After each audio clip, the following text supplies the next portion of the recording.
A meeting to tackle extremism, but this was a collection of all the faiths, held in a mosque but attended by a bishop and a rabbi.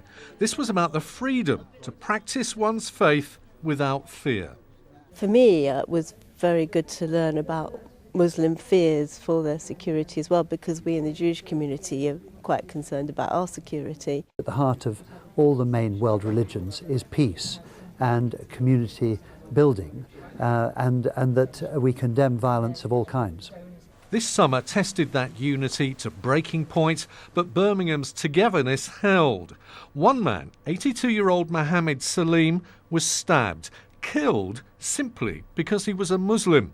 The murderer, Ukrainian student Paulo Labshin, also planted 3 bombs outside mosques to spread hate and fear.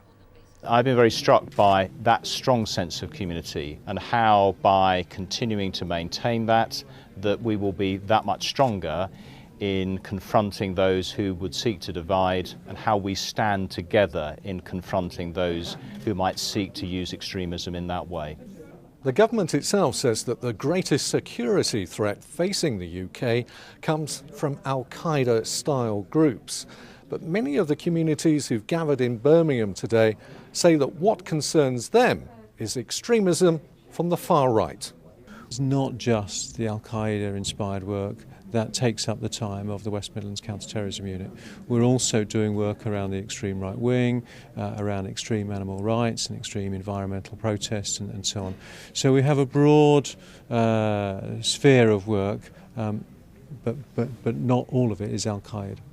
The biggest of the nail bombs was planted at the Tipton Mosque. No one died due to a delay in prayer times, but the explosion continues to reverberate. The community itself is more vigilant since then. Initially, the mosque was open doors. People could just come in and go whenever they felt like it. But now we've had to be a bit more vigilant, and the community themselves is more vigilant. Today's meeting was held in a mosque which once had been a piano-making factory. It's a place of prayer, charity and hope for the future. The mosque has a particular role, which is to reinforce ideas of citizenship and belonging and letting people feel that they are part of the fabric of British society. And those are messages that we try to reaffirm and address wherever we are. The meeting discussed what can be done to deal with those who preach hate. But today was all about those who preach faith and unity. Peter Wilson, BBC Midlands Today, Sparkbrook, Birmingham.